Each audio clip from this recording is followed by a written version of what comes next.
보시면 되는데 좀 더 이렇게 추상적이고 명시적으로 되어 있는, 그러니까 명시적이지 않은 어떤 개념이죠. 그게 파일 패스가 될 수도 있고 뭐 다양합니다. 근데 컨텐츠 프로바이더에서는 그 구조가 이제 일단은 보시면서 하는 게 좀 나을 것 같아요.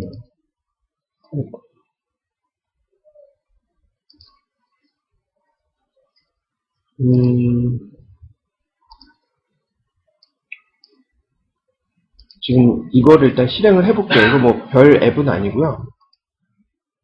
컨텐츠 프로바이더 URI를 보여드리기 위해서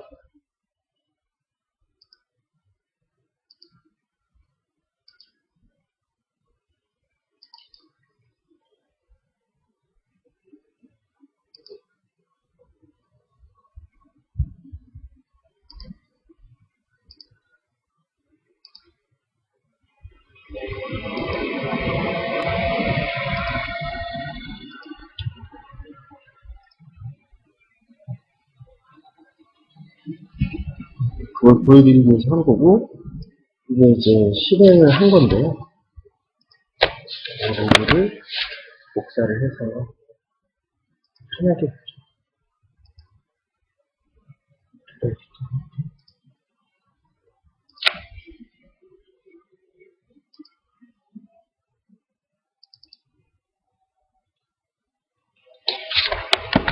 요건 잠시 후 이제 말씀드릴게요.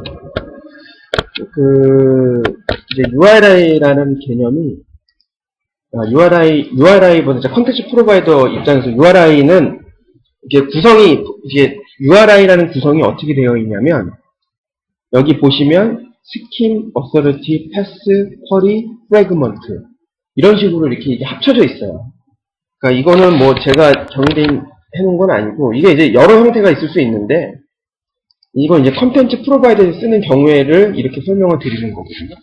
그래서 일단 URI를 찾아서 보시는 게 좋을 것 같은데요. 이게 android.net.uri에 구현이 되어 있는 부분이고요.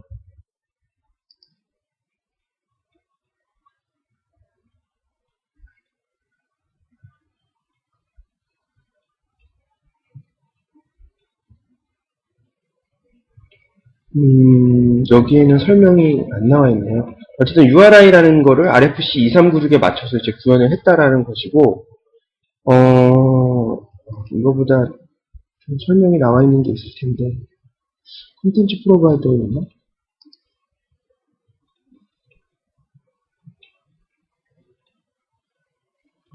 여기 이게 낫겠네요. 예. URI 해가지고 나와 있는데, 이 컨텐츠 프로바이더에서는 이렇게 컨텐츠 땡 슬래시 이런 식으로 시작하는 스킴을 가지고 있어요. 그래서 컨텐츠 땡땡이 스킴입니다. 그래서 이게 컨텐츠 프로바이더에 의해서 제공이 되고 있는 URI라는 거를 표시하는 거고요. 이게 스킴이 파일이면 파일 패스를 얘기를 해요. 근데 어쨌든 우리는 지금 컨텐츠 프로바이더를 얘기하는 거니까 컨텐츠 땡 이걸로 시작을 하는 게 컨텐츠 프로바이더라는 얘기고요. 요 밑에 이제 예제가 나와 있는데, 이 컨텐트 URI 해서 이거는 폰에 저장되어 있는 컨텐트 전체를 의미를 하는 거예요. 그러니까 그걸 전체를 얻어오고 싶을 때, 주소록 전체를. 그때 이제 사용할 수가 있는 어떤 형식을 나타내고 있어요. 그래서 이 형식을 보면, 제가 예제로 보이는 게 지금 여기 보면, image.media.external content URI. 이거를 설명을 드리면 뭐냐면, 외장 메모리에 있는 전체 이미지를 표시를 합니다. 의미를 하는 거예요. 그래서 이거를 실제로 어떤 이렇게 스킴이 뭐고, 뭐 어서리티가 뭐고, 패스가 뭐고, 쿼리가 뭐고, 프래그먼트가 뭔지, 그러니까 URI 구성이 어떻게 되는지를 그냥 로그로 찍는 거고요.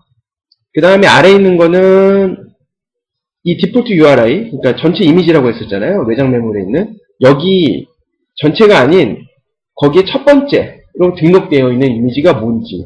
그래서 이건 이제 되게 많이 쓰이는 스태틱 메소드인데요. 전체 URI에다가 뒤에 있는 게 ID 값이에요. 이걸 이 메소드를 써서 해주면 얘가 알아서 URI를 생성을 해줘요. 첫 번째 걸 참조하라는, 예를 들면. 그래서 이것도 역시 이렇게 찍어 본 겁니다. new URI일 경우에는 어떻게 실제로 찍히고, 스킴이 뭐고, 어서리티가 뭐고, 이렇게. 그래서 아까 결과를 보시면, 디폴트 URI를 찍었더니 이렇게 표시가 되죠. 아까 말씀드렸던 것처럼 컨텐츠 프로바이더 제공하는 컨텐츠 땡땡으로 시작을 하고요. 미디어, 익스터널, 이미지, 미디어 이런 식으로 구성되어 있다고 지금 아까 이게 스트링으로 정의가 되어 있는 거예요. 인터널이면 이게 인터널을 바뀝니다. 그러면 이거 이제 스킨은 무엇이냐? 그래서 URI에 있는 getSchem이라는 메소드를 이용하면 찍어주거든요. 컨텐츠 맞죠? 그다음에 authority, 미디어를 나타내고, 그러니까 여기까지죠.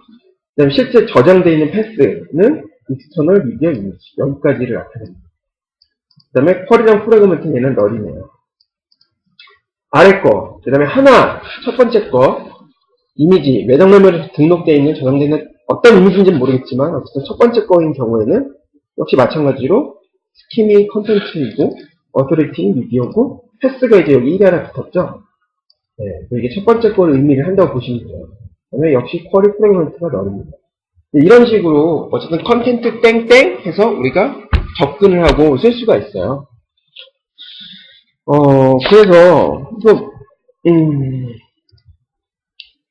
되게 편리한데요. 뭐 아까도 말씀을 드렸지만 내가 외장 메모리에 있는 전체 이미지를 얻어오고 싶다 할 때는 이런 URI만 던져주면 컨텐츠 프로바이더에 던져주기만 하면 그냥 얻어집니다. 근데 그게 반환되는 형태가 어떤 형태냐면 커서라는 형태.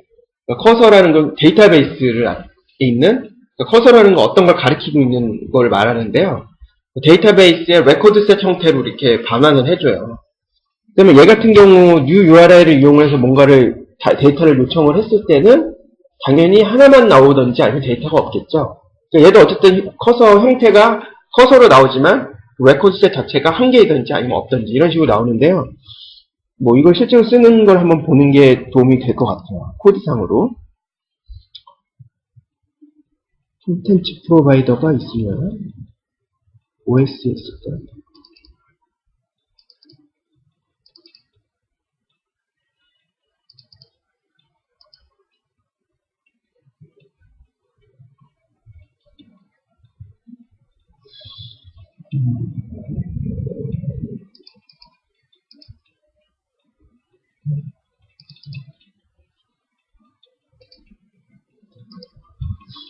일단 예제가 이거예요.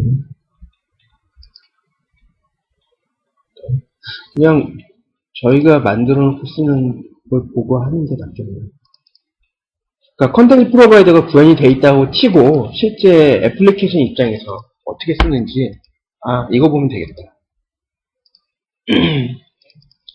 저희가 만든 컨텐츠 프로바이더를 쓰는 경우도 있는데 실제로 그냥 안드로이드에서 기본적으로 하는 걸 쓰는 경우도 있거든요.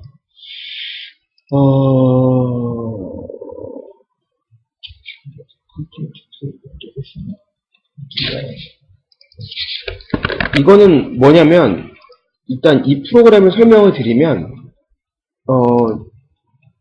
단말기에 저장되어 있는 외장 메모리에 저장되어 있는 이미지나 동영상을 얻어와서 뭔가 선택을 해주기 위해서 만들어져 있는 액티비티예요. 이 코드는 그 중에 그러기 위해서 이제 그 컨텐츠 프로바이더를 쓰는데요.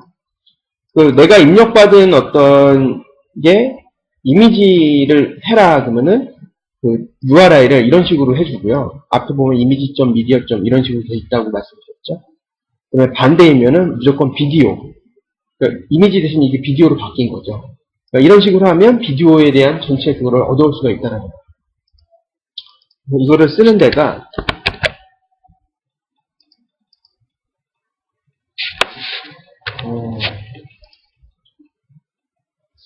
네, 아까 처음에 그 예제에서 보여드렸던 요 메소드, 스태틱 메소드 보이시죠?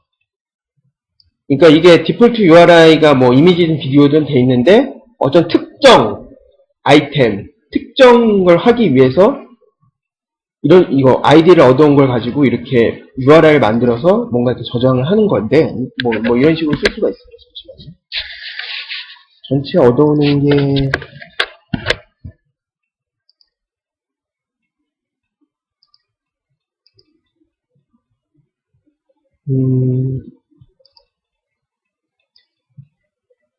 이런 식으로 되어 있네요.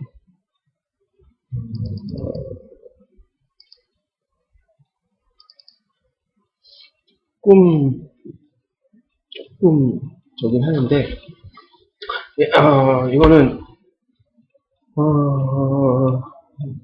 한 단계가 좀 더 들어가서, 그러니까 실제로 우리가 그 컨텐츠 프로바이더를 접근하기 위해서는 아까 설명을 안 드렸는데 get content resolver라는 거를 활용이 아니라 써야 돼요. 그러니까 이거는 액티비티나 서비스에서 가지고 있는 자신의 컨텍스트에 가지고 있는 거거든요. 이거를 통해서만 이제 접근이 가능한데요.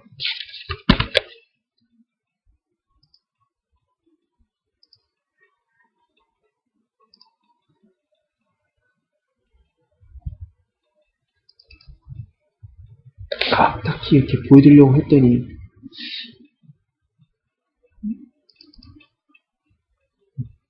딱 안 나오네.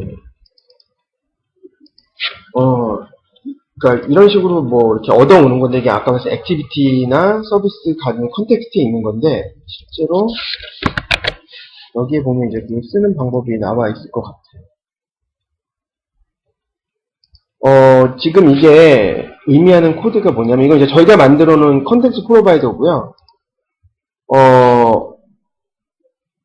이거는 그러니까 전체 데이터를 얻어오기 위한 어떤 메소드예요. 그래서 이거 실제로 구현되어 있는 데 들어가 보면 여기 리졸버라는 걸 넘겨주잖아요. 파라미터로.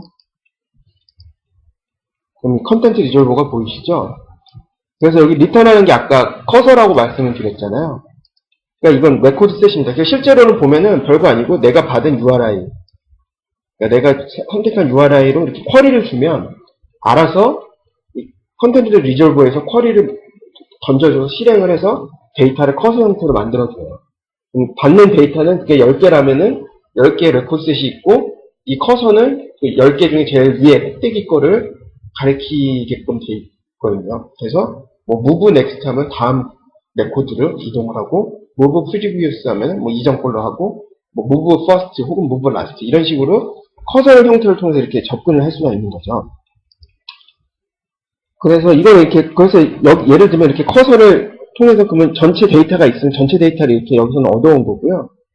그러니까 여기서 커서 move to first 했죠. 그러니까 명시상 그냥 해주는 거예요. 왜냐하면 혹시 이게 다른 맨 끝을 가리킬 수도 있고 그렇기 때문에 그냥 무조건 move first라서 첫 번째 데이터부터 이렇게 참조를 하겠다라는 거고요. 그래서 쉽게 얘기하면 이제 커서에 있는 데이터 하나씩 읽어오기 위해서 while문을 돌리는 거예요. 그러니까 마지막이 될 때까지 is after가 마지막이 되지 않을 때까지 계속 이제 while문을 돌면서 해당 커서가 가리키는 데이터를 이렇게 읽어오는 겁니다. 이제 뭐 이런 식으로 그렇게 지금 커서가 되어 있고요. 그래서 보면 뭐 이게 다 되면 커서를 move to next해서 다음 데이터를 읽게 하는 어떤 그런 코드들이죠.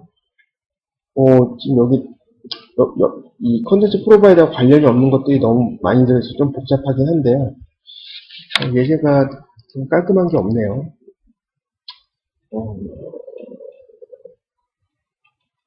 이거를 설명을 드리면 이거는 뭐냐면 async query handler라는 건데요. 이제, 어쨌든 이게 데이터베이스잖아요. 컨텐츠 프로바이더도. 근데 이거를 async라는 이름이 붙었잖아요. 비동기적으로. 그러니까 실제로는 내가 메인 스레드에서 UI도 그려야 되고 뭣도 해야 되는데 그 데이터베이스 읽어보는 것까지 시간이 걸리니까 이거를 그냥 async query handler라는 걸 통해서 만들어서 얘는 알아서 돌리고 그 결과가 나오면은 그 결과를 그냥 액티비티에 notify 해줘서 액티비티는 그걸 받아서 이렇게 쓰게끔 해놓은 거예요. 그래서 실제로 뭔가 이제 쿼리를 던졌을 때 얘가 쏴주는 게 우리가 수행해야 될 코드가 unquery complete라는 게 있거든요. 그러니까 예를 들어 아까 얘기했듯이 데이터를 다 달라 했으면은 이게 100개면 금방 할 텐데 예를 들어 10,000개면 좀 시간이 걸릴 거잖아요. 어쨌든 어느 순간인가 이게 호출이 될 거고 그때 우리가 액티비티 쪽에서 해줘야 될 일들을 여기서 넣어주는 거예요. 뭐 이거는 이제 다음 버전 안드로이드 3.0이 되면은 이거보다는 커서로던가 로더 커서라는 게 생겨서 뭐 똑같은 일을 하는데 되게 간편해졌는데 어쨌든 간에 이런 식으로 돼 있어서 제가 좀 얘가 좀 아니다 어렵다 좀 안 맞는 것 같다라고 생각을 드리는 거고요. 여기 보면 아까 말씀드렸던 뭐 프레퍼런스도 이렇게 쓰이는 게 보이시죠? 뭐 실제 현재 데이터 값을 저장하기 위해서 이렇게 잠깐씩 씁니다.